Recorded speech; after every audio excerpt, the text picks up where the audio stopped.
Baiklah, penonton-penonton sekalian, kembali bersama saya dalam segmen kedua kita, Bual Bicara Belanjawan Johor 2022, Kluster Asas Tani. Untuk pengetahuan penonton-penonton yang baru bersama dengan kita sedang bersiaran langsung di Facebook Live Johor Press. Jadi suka untuk saya ingatkan untuk sama-sama berkongsikan link live kita pada rakan-rakan yang lain untuk sama-sama dapat input berkenaan dengan Belanjawan Johor 2022. Jadi sekali lagi saya tidak berseorangan dalam program ini, ditemani oleh tetamu khas kita. Kami bawakan Encik Muhammad Hafiz bin Ramli selaku Timbalan Pengarah Jabatan Pertanian Negeri Johor. Selamat datang Encik Hafiz. Terima kasih. Selamat datang Raudah.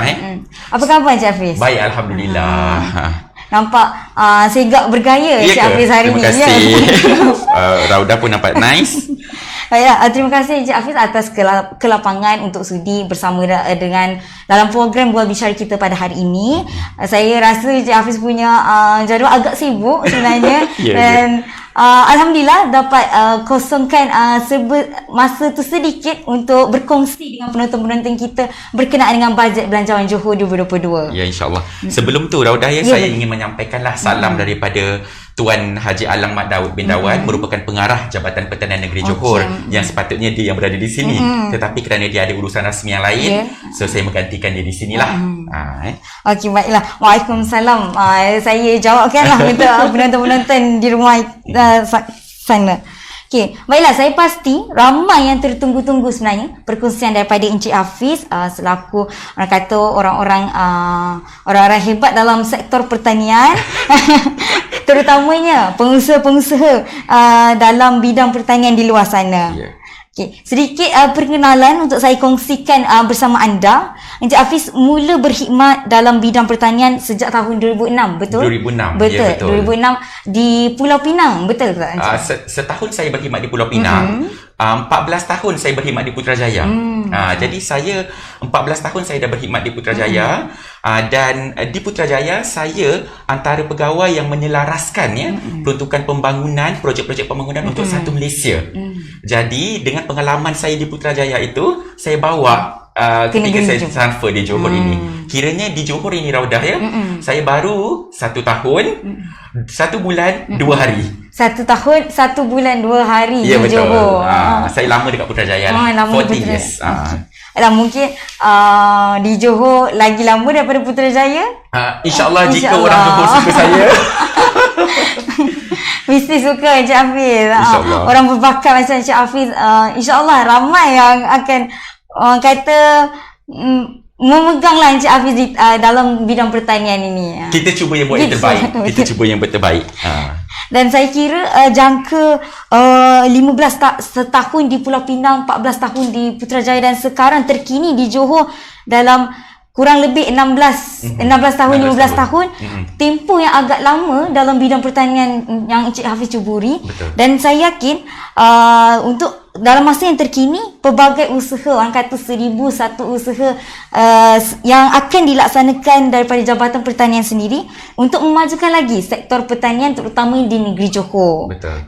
Jadi antaranya suka untuk saya kongsikan kepada penonton sekalian dan Encik Hafiz juga antara usaha-usaha yang negeri Johor sedang giat laksanakan pada ketika ini adalah agenda jaminan bekalan makanan negeri yang lebih dikenali Food Security, merupakan salah satu ikhtiar makmur Johor dalam usaha pemulihan ekonomi secara selepas pasca pandemik COVID-19.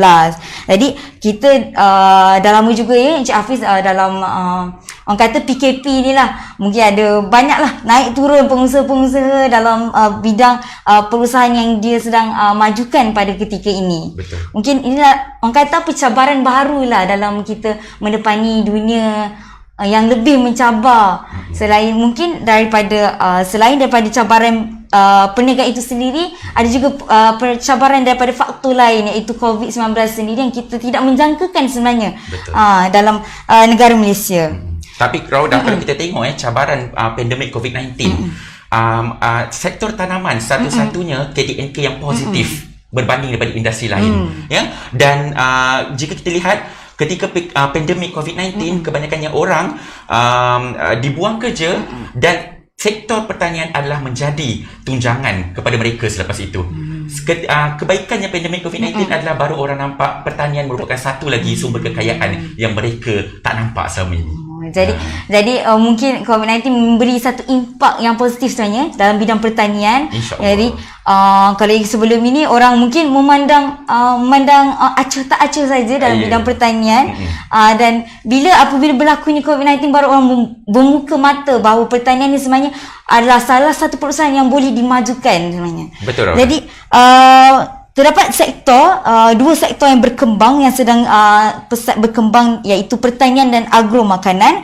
Sebanyak peratusan meningkat sebanyak 3.1% pada ketika ini. Dan untuk pengetahuan penonton sekalian, Johor mempunyai lebih kurang 160,000 pengusaha tani, sama ada petani, penternak, nelayan, usahawan industri asas tani dan juga lain-lain. Saya kira jumlah 160,000 tu bukan satu angka yang kecil lah, Encik Hafiz, betul? Ya, angka yang besar. Dan kami, jika di Jabatan Pertanian, kita punya pegawai ada kurang lebih 370 orang pegawai. Inilah yang nak in charge 160,000 petani itu. Menjadi orang kata kepala kepada anak-anak yang pengusaha-pengusaha yang sedang ceburkan diri dalam bidang pertanian untuk majukan lagi mereka punya pengeluaran ke serata tempatan dan juga antarabangsa.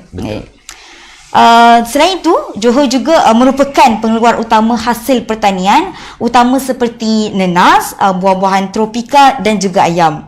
Jadi fokus Johor pada ketika ini adalah untuk menambah nilai rantaian bekalan makanan yang dapat meningkatkan pendapatan para pengusaha. Jadi COVID-19 bagi saya bukan penghalang, dan pada ketika ini juga kita ingin pada masa yang sama kita ingin orang kata membantu pengusaha untuk menaikkan balik perniagaan-perniagaan mereka yang mungkin pernah jatuh sebelum ini. Betul. Jadi tanpa melengahkan masa lagi, Encik Hafiz. Tadi baru buka lima. Tadi baru intro saja. Kita nak kenal dulu dengan kluster asas tani. Mungkin ada penonton yang tertanya-tanya, mungkin pertama kali dengar. Jadi kita bagi intro dia lama sikit, Encik Hafiz. Baru buka 5 ya peserta tuan-tuan. Betul. Jadi bolehlah saya teruskan untuk bertanyakan beberapa soalan kepada Encik Hafiz. Boleh. Saya pun dah warm up dah. Dah bersedia dah, Encik Hafiz. Boleh. Okey, untuk soalan pertama, Encik Hafiz, bolehkah Encik Hafiz jelaskan kepada kami mengenai peruntukan sektor pertanian melalui bajet 2022 yang baru saja tempoh hari dibentangkan oleh Yang Amat Berhormat Dato' Haji Hasni bin Mohamad, Menteri Besar Johor. Adakah ia menggambarkan keperluan sebenar dalam sektor pertanian ini? Silakan, Encik Hafiz. Thank you. Saya suka sangat soalan tu sebab orang selalu mempertikai pasal belanjawan kan. Okey.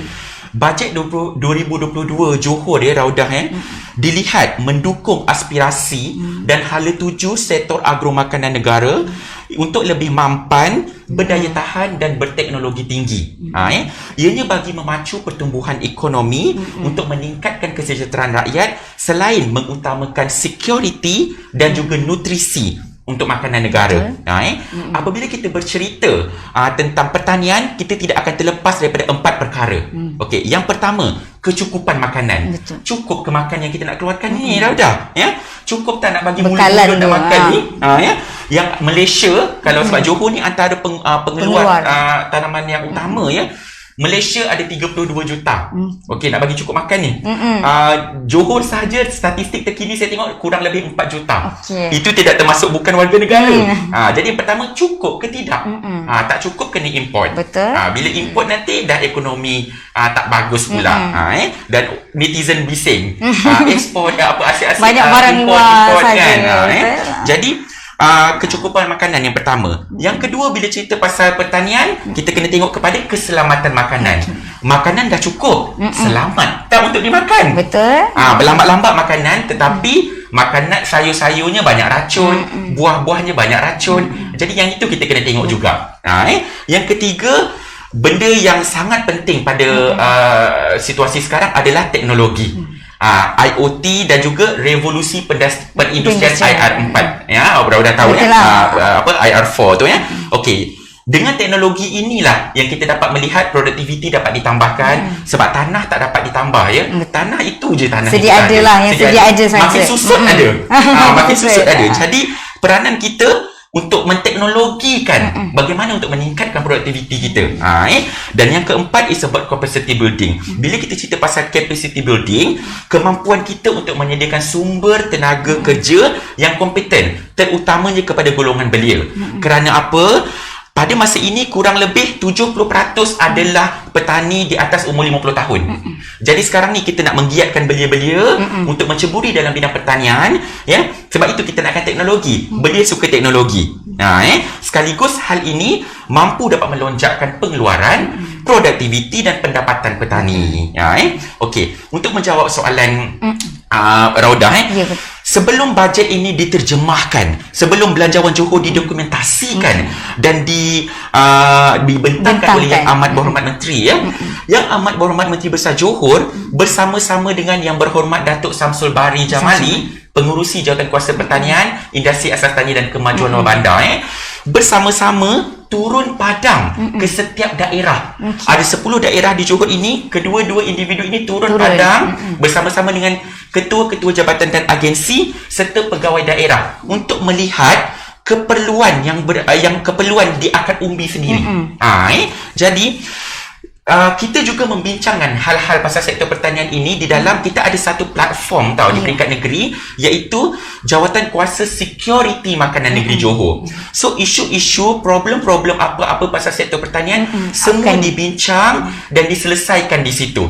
Dicek oleh Yang Amat Berhormat Menteri Besar Johor. Kalau Jawatankuasa Teknikal atau Jawatankuasa Kerja dicek oleh Yang Berhormat Datuk Samsul Bahri lah, pengurusi Jawatankuasa Pertanian kita. Dengan erti kata lain, Raudah, penonton, Belanjawan Johor 2022 bukan dibuat dengan petik jari, bukan dibuat dengan kepala 2-3 orang dalam bilik tiba-tiba kebum keluar dokumen. Okay, no, it's not. Alright, dia dibuat dengan mengambil kira semua elemen secara holistik, dan boleh saya katakan di sini, tiada satu kelompok pun yang tertinggal, tiada satu individu pun yang tertinggal yang terlibat dalam bidang pertanian. Semua ada dalam Belanjawan Johor 2022.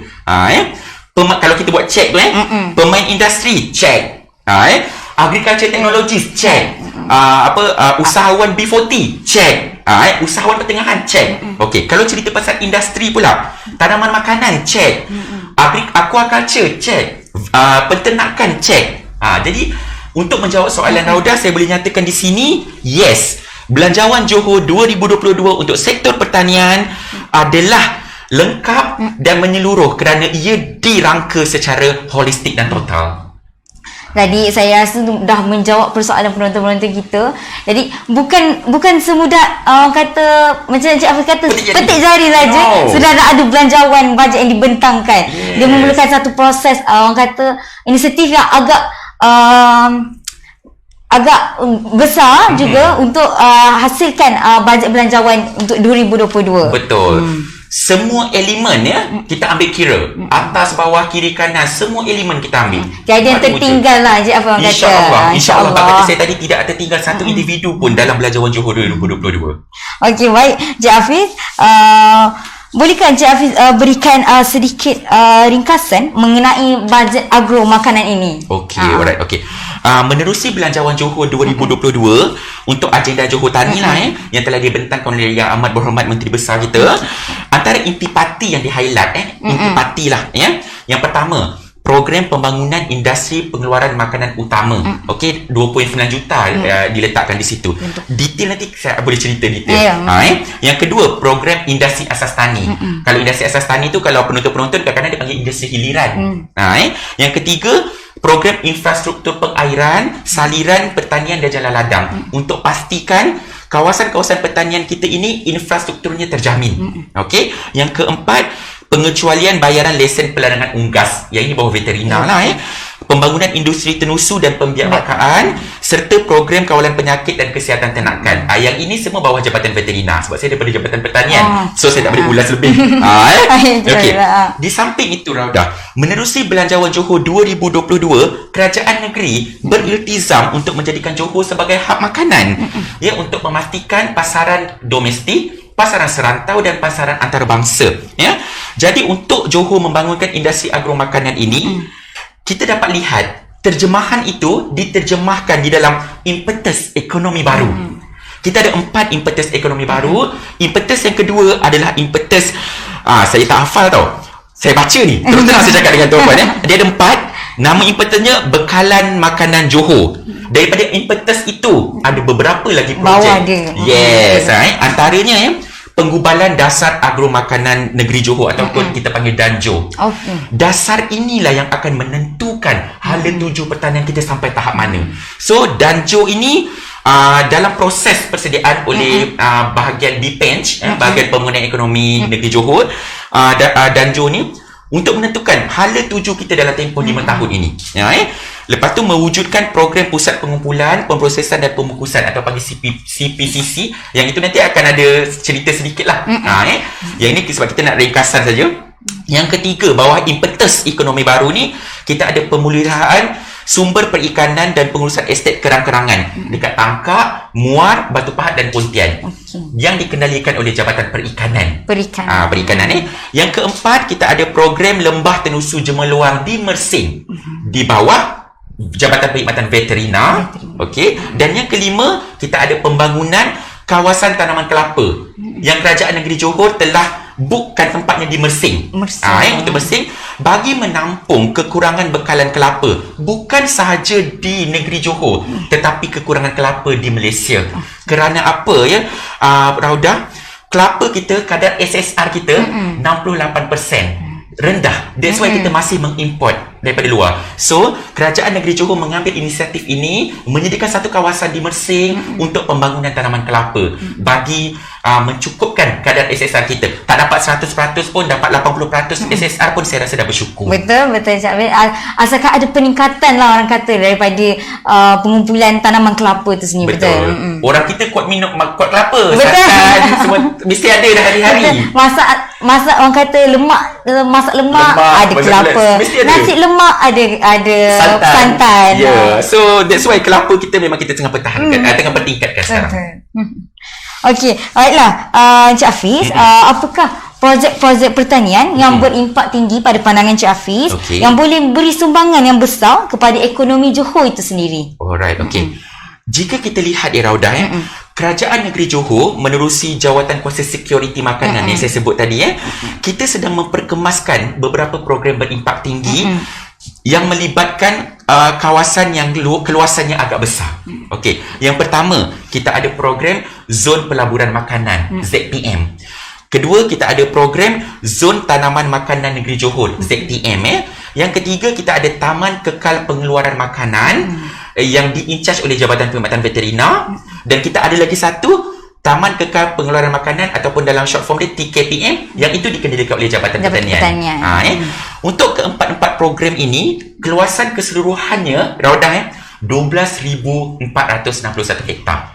Yang ini yang kami di bawah Jawatan Kuasa Sekuriti Makanan sedang menggembleng untuk memastikan tanah-tanah ini diguna pakai sebaiknya untuk mencapai achievement kita tadi, goal kita tadi tu, kadar SSR.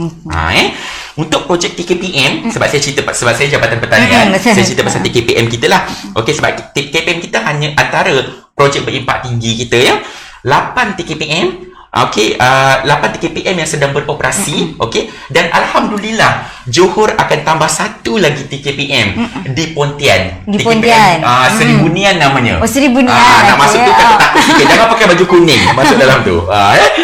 Dengan keluasan keseluruhan TKPM kita ada 9 TKPM kita ni ada kurang lebih 510 hektar. Dengan kadar sewaan yang sangat rendah, kontraknya hanya 2 tahun sekali, tetapi kita akan teruskan jika kita melihat mereka sangat komited, sangat bagus, pengeluaran yang bagus, kita akan teruskan sahaja. Jadi so far sekarang dia melibatkan 5 daerah. TKPM kita ada di Batu Pahat, Muar, Segamat, Kota Tinggi, dan yang terbaru tadi Pontian lah.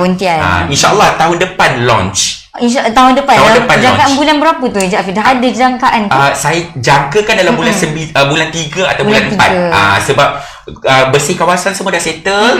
Sekarang ni kita akan dalam proses interview peserta. Kiranya awal tahun jugalah, awal tahun 2022. InsyaAllah awal tahun. Selain tu Raudah, Ya, Hafiz. selain seronok bila kita cerita. saya suka Kita nak kongsikan. nak Orang kongsi. kata mungkin ramai yang tak tahu sebenarnya Encik Hafiz kan. Jadi inilah peluang untuk kita kongsikan kepada penonton-penonton sekalian. Betul. Sebab bila Raudah cerita pasal projek berimpak tinggi tadi tu, yang saya nak selitkan yang satu lagi perkara ni tuan-puan, dalam mengatasi masalah utama petani kita, ada dua masalah utama petani kita. Berlaku lambakan, harga pasaran rendah. Okey, kita tahu baru-baru ni diwar-warkan kat Facebook harga sayur naik, sayur naik. Betul Tetapi harga yang naik itu adalah harga di kedai, bukan di ladang. Harga ladang sama. Masih sama. So kita ni kesian dekat usahawan-usahawan tani kita ni bertukar lumus, tapi sama saja sebenarnya. Jadi apa yang kita buat dengan inisiatif Kerajaan Negeri Johor, Jabatan Pertanian sedang melaksanakan satu program, kita panggil namanya program kolaborasi syarikat peneraju dengan pengusaha. Program ini merupakan jalinan kerjasama di antara syarikat peneraju bersama pengusaha tanaman lah. Jadi kita akan buat macam kontrak farming, di mana syarikat peneraju ini bertanggungjawab untuk mencari pasaran. Dia bertanggungjawab cari pasaran luar negara, dalam negara dia bertanggungjawab cari pasaran. Pengusaha pula bertanggungjawab untuk memastikan produk dia keluar mengikut berapa banyak dia nak, berkualiti, selamat dimakan. Betul. Itu je. Tapi dengan program kolaborasi ini, kita dengan syarikat peneraju telah bersetuju untuk memberikan harga yang menarik kepada petani. Contohnya selama ni petani bagi dekat kedai runcit RM5 1 kg. Tetapi dengan program kolaborasi, kita bersetuju dengan syarikat, saya nak awak berkolaborasi dengan petani ini, tetapi ambil RM8. Jadi ini mampu untuk mengeluarkan petani-petani kecil kita daripada kepompong kumpulan B40. Bagus juga Encik Hafiz atas inisiatif yang dilakukan kan, untuk melakukan kolaborasi bersama syarikat peneraju. Betul. Sekaligus orang kata dapat membantu petani-petani kecil ni untuk membangunkan lagi taraf dan kualiti perniagaan yang diusahakan. Betul. Kita tak boleh lah Encik Hafiz nak selamanya duduk di orang kata RM5 sahaja, kesian petani-petani kita. So bila dengan program kolaborasi ni, syarikat peneraju atau kita panggil anchor company tu, dia mendapatkan pasaran ke luar negara. Jadi harga tinggi. Jadi petani-petani kecil ini dia punya produk dapat dibawa ke luar negara cuma melalui anchor itu. Okey. So itu adalah salah satu inisiatif Kerajaan Negeri Johor yang sangat bagus sebenarnya. Yang berimpak tinggi lah Berimpak untuk tinggi. negeri Johor sendiri. Betul. Okey Encik Hafiz, sebentar tadi kita dah berceritakan tentang projek yang berimpak tinggi kepada negeri Johor sendiri. Mungkin Encik Hafiz juga boleh kongsikan kepada kami semua projek-projek penting yang akan dilaksanakan pada tahun 2022 bagi sektor pertanian sendiri. Okey, dah saya rasa segmen ini yang paling ditunggu oleh Ya, tuan-puan. betul lah. Paling ditunggu tuan-puan. Saya nak maklum dekat tuan-puan, netizen kat luar saya sangat suka untuk cerita benda ni. Dan saya insentif jabatan ni saya promosikan. Saya masuk Best FM, saya masuk Johor FM untuk mewar-warkan. Tetapi masih lagi ada yang kata kami tak tahu. Kami tak Kami maklum. tak maklum, kami tak diinform. Okey, ini salah satu lagi platform. Betul lah. Saya rasa dah lebih 30 platform dah. So, saya suka. Benda ni saya memang suka cerita dengan orang. Alright. Jabatan Pertanian ni Raudah yang menyediakan pelbagai insentif. Kurang lebih 40 projek. Banyak ke sikit? Banyak tu Encik Hafiz. 5 projek pun saya rasa orang kata dah banyaknya, apatah lagi 40 projek. 40 kita ada 40 projek tuan-puan untuk menyokong, membantu dan menggalakkan para petani dan usahawan tani dalam memastikan pengeluaran mereka dapat dilonjakkan. Bila pengeluaran dilonjakkan, dapat tingkatkan pendapatan. Betul. Okey, sekaligus mampu mempertingkatkan kadar sara diri kita, SSR tadi tu Jadi bila kadar SSR tinggi, kuranglah import. Benda lebih boleh bawa ke ekspor. Betul. Kan? So nampak cantik dia punya carta dia tu Okey. Pada tahun 2022, bawah belanjawan Johor 2022 yang amat berhormat Menteri Besar bentang, kebanyakannya yang highlight yang besar-besar. Okey. So di sini Jabatan Pertanian mendapat kurang lebih 10 juta. Tahun ini 10 juta. Benda tu tak sulit, dia boleh diceritakan Untuk siapa 10 juta ni? Untuk tuan-puan yang berada di hadapan tu Raudah, yang tengah menaksikan ni. Untuk rakyat Johor yang terlibat di dalam bidang pertanian. Program-program jabatan Penyelenggaraan pertanian saya boleh klasifikasi dekat beberapa kategori ya. Okey, yang ni kita cerita panjang sikit lah. Boleh, boleh ya. Hafiz. Sebab saya memang suka. Benda ni memang saya memang suka. Okey. Pertama, kita ada program pembangunan industri tanaman makanan utama. Ingat tak tadi yang amat berhormat highlight tadi?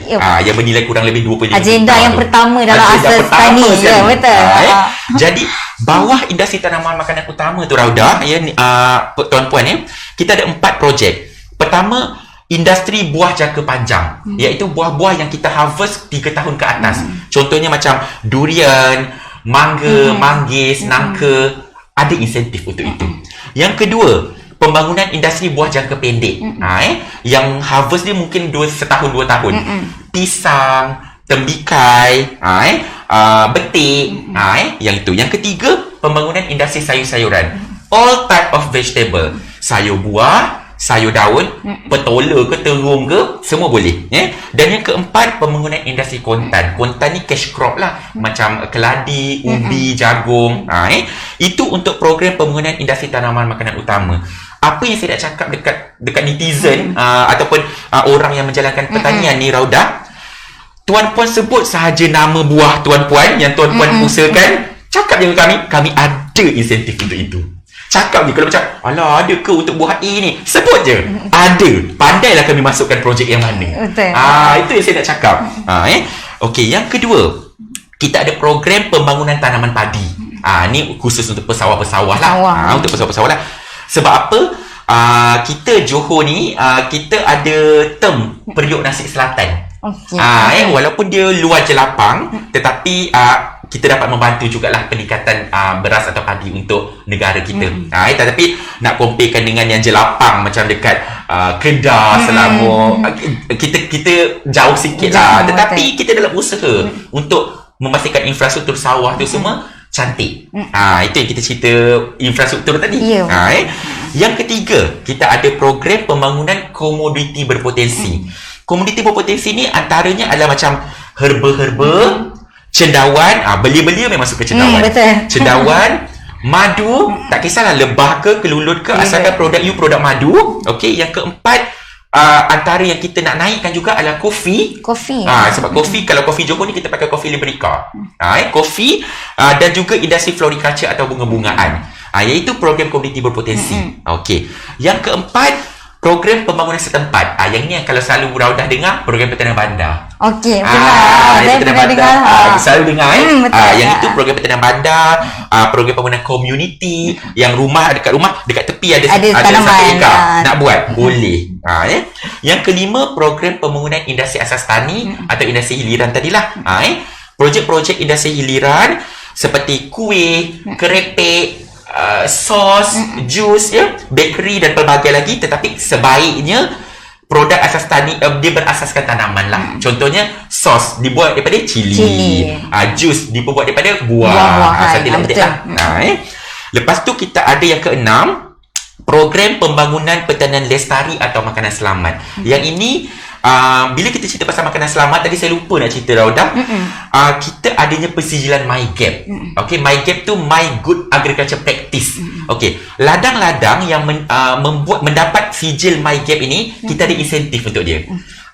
Yang ke arah pun dapat juga.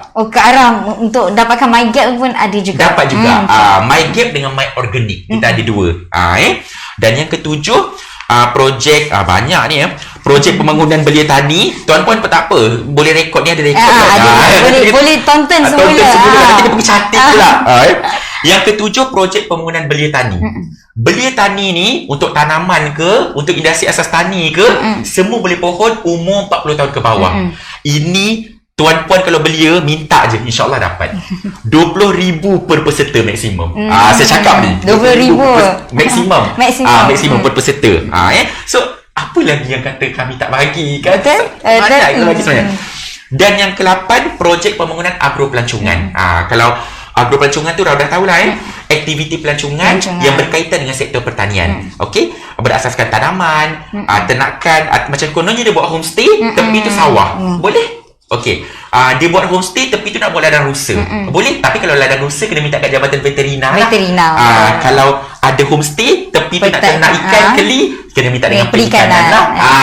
Sebab saya datang sini sebagai Jabatan Pertanian. Tapi saya cerita juga kawan-kawan saya punya produk. Kawan-kawan saya tu perikanan dengan veterina lah.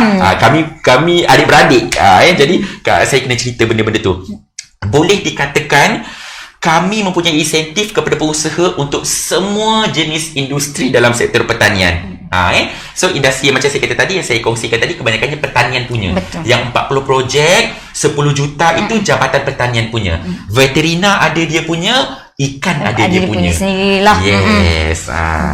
Banyak je. Saya kira 8 juga. Itu 8 tu dia punya mak dia. Yang utama. Anak-anak ada tu. Ada 40. Ada 40 ya. Jadi memang banyak projek-projek yang kita akan laksanakan pada 2022 yang Encik Hafiz. Betul. Terima kasih kepada Kerajaan Negeri Johor yang percaya kepada sektor pertanian sampai kita dapat 10 million. Untuk siapa? Untuk tuan-puan kat depan. Untuk pengusaha-pengusaha kita dekat Encik Hafiz, betul lah.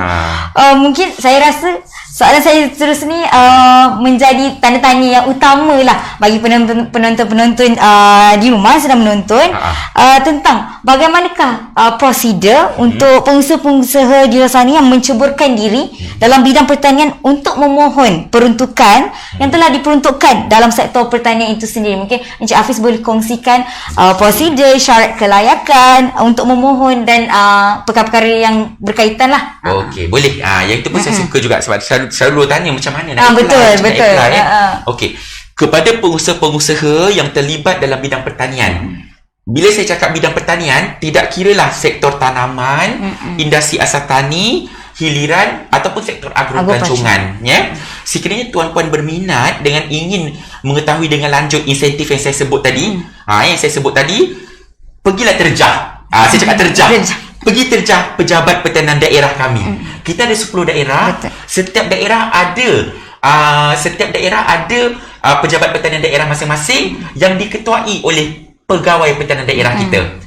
Alhamdulillah, Jabatan Pertanian memang setiap daerah ada Pejabat Pertanian Daerah. Dan mereka semua sangat membantu. Believe me. Kami semua sedia dengan tangan terbuka jika tuan-puan nak minta tolong insentif. Tapi ingat kami bukan Jabatan Kebajikan. Kami bukan Jabatan Kebajikan. Sebab kami bukan Jabatan Kebajikan. Nak baja, nak racun, kami bukan Jabatan Kebajikan. Kami Jabatan Pertanian lebih kepada pemangkin, menggalakkan orang yang nak berusaha. So macam saya kata tadi, tuan-puan boleh terjah Pejabat Pertanian Daerah kita. Terjah saja. Terjah. Kalau tempat awak dekat Sagil, daerah Batu Pahat. Kalau dekat kawasan layar-layar pun Keluang. Pergi Keluang. Macam itulah. Okey, tadi tanya syarat-syarat. Ya, betul. Okay, kalau syarat kelayakan mesti ada kan Encik Hafiz, sebelum kita nak mohon sesuatu kata peruntukan, pinjaman dan sebagainya, mesti ada syarat kelayakan untuk kita patuhi lah. Betul. Okey. Tapi bila Raudah cakap pasal pinjaman tadi, okey, Jabatan Pertanian kita tidak ada buat pinjaman. Kalau Agrobank ada. Agrobank ada. Kita lebih kepada memberikan perolehan. Contohnya dia nakkan pagar tanaman dia. Kita buatkan pagar.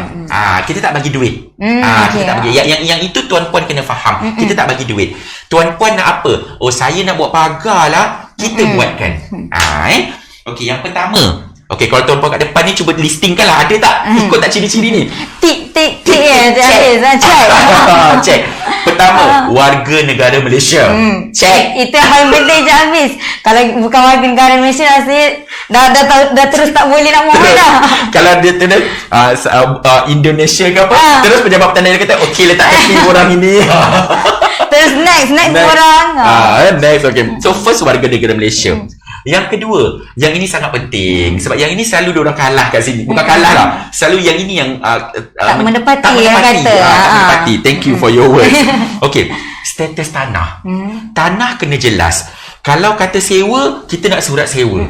Kalau kata pajak, kita nak surat pajak.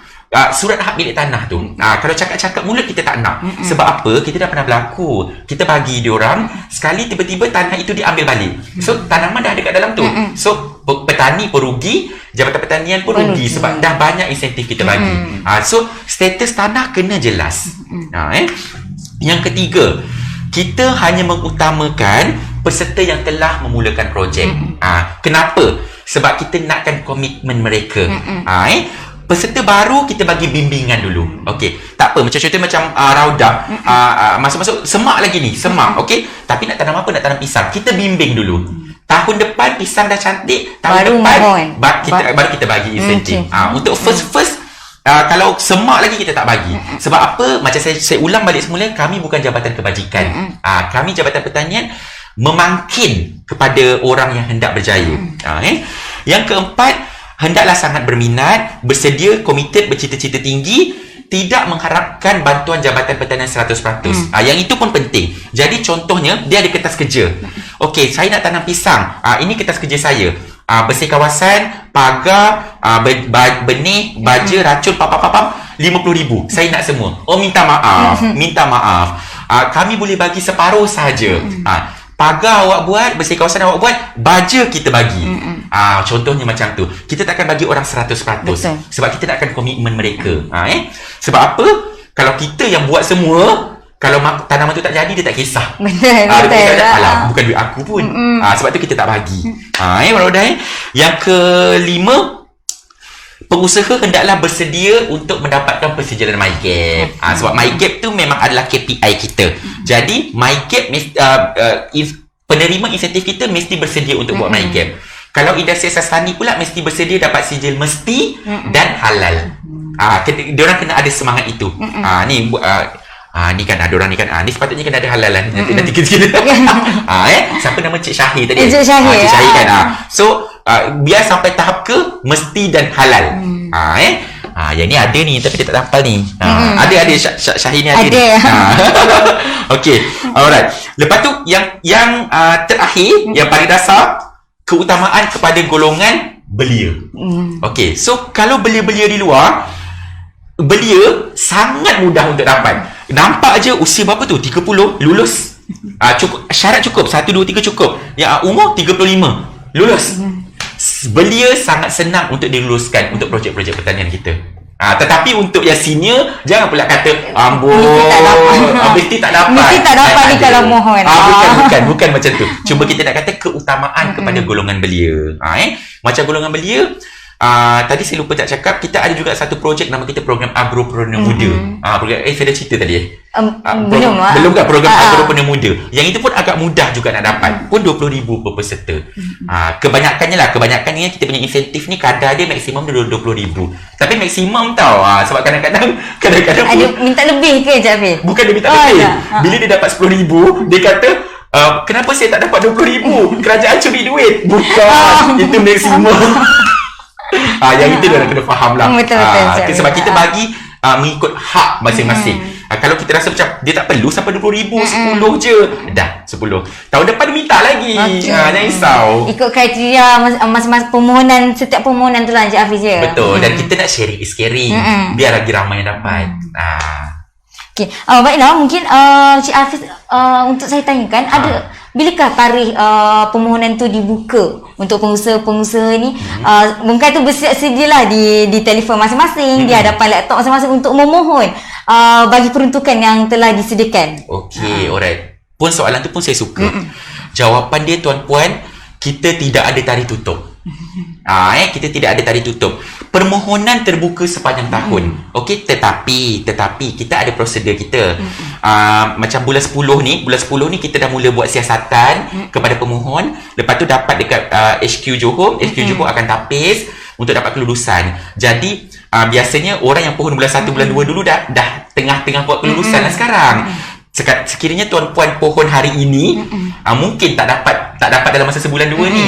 Kecuali kalau kita tengok peruntukan tu ada lebih lah, baru kita ambil. Tetapi yang saya nak kata kat sini, permohonan terbuka sepanjang tahun. Pergi saja pejabat daerah bila-bila masa, minta borang permohonan, hantar kat pejabat pertanian daerah. Kita buat siasatan, ada peruntukan lebih kita bagi.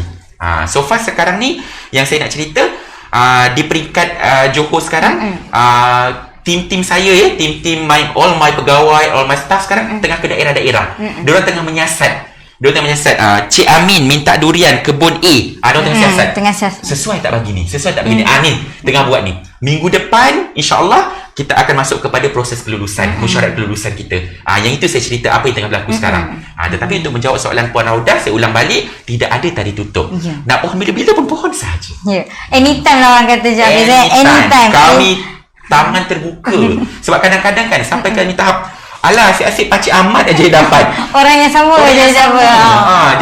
Jadi orang lain ni itu yang kita cuba war-warkan media sosial, masuk radio. TV tak masuk lagi lah, duit tak cukup. Masuk radio. Akan datang je insya-Allah. Lepas tu ini pun bila saya dapat ni platform ni, bila Press Johor minta, saya cakap oh my god, this is I suka. This is the time untuk kita promote lagi sampai semua rakyat Johor tahu insentif Jabatan Pertanian ini sampai tahap macam tu. Ya, betul je. Jadi kalau pengusaha-pengusaha di luar sana yang buat permohonan boleh terus ke pejabat pertanian daerah masing-masing lah ya, Encik Hafiz. Betul. Ya, saya kira nak pohon ke? Mungkin ada perancangan di masa hadapan insya-Allah. Mana tahu saudara mara ada kenalan. So pergi pejabat pertanian daerah. Okay, baiklah. Cik Hafiz, terima kasih atas perkongsian dan saya kira itu menjadi tanda tanya yang besar juga di kalangan penonton. Cara-cara untuk memohon peruntukan yang dibajetkan dalam sektor pertanian. Jadi Cik Hafiz dan juga penonton di luar sana, kita sudah berada di akhir rancangan, di hujung rancangan. Tak puas rasanya. Tak puas. Mungkin kita boleh adakan sesi berbicara seterusnya ke Cik Hafiz? Saya kira itu saja soalan yang saya dapat kongsikan bersama dengan Cik Hafiz, dan saya di sini selaku moderator ingin merakamkan ucapan jutaan terima kasih sangat-sangat di atas kesudian Cik Hafiz untuk bersama dengan kita dalam program Bual Bicara, sekaligus dapat berkongsi pandangan dan juga input-input berkenaan dengan sektor pertanian itu sendiri. Jadi dengan perkongsian yang telah dikongsikan oleh Encik Hafiz, saya berharap dapat membuka mata masyarakat dan juga pengusaha di luar sana, terutama dalam sektor pertanian di negeri Johor, untuk lebih meningkatkan kualiti pengeluaran masing-masing. Dan saya kira banyak lagi perancangan-perancangan strategi akan dijalankan dari semasa ke semasa. Betul Encik Hafiz? Betul. Sekaligus dapat membantulah pengusaha kita dari pelbagai sektor. Orang kata bajet sudah ada, peruntukan sudah diberikan, tinggal pengusaha-pengusaha saja untuk mendapatkan peruntukan itu sendiri. Grab. Apa bahasa Melayu grab? Merebut peluang yang diberikan. Yes. Jadi akhir kata daripada saya ingin memohon maaf di atas terlanjur kata, terlanjur bahasa sepanjang sesi berbicara ini diadakan. Terima kasih juga kepada penonton-penonton yang setia bersama dengan kita dari jam 11 pagi tadi untuk dengarkan bersama perkongsian yang telah dikongsikan oleh tetamu-tetamu jemputan kita. Jadi saya akhiri buat bicara ini dengan ucapan sekian, wabillahi taufiq wal hidayah. Wassalamualaikum warahmatullahi wabarakatuh dan jumpa lagi. Terima kasih.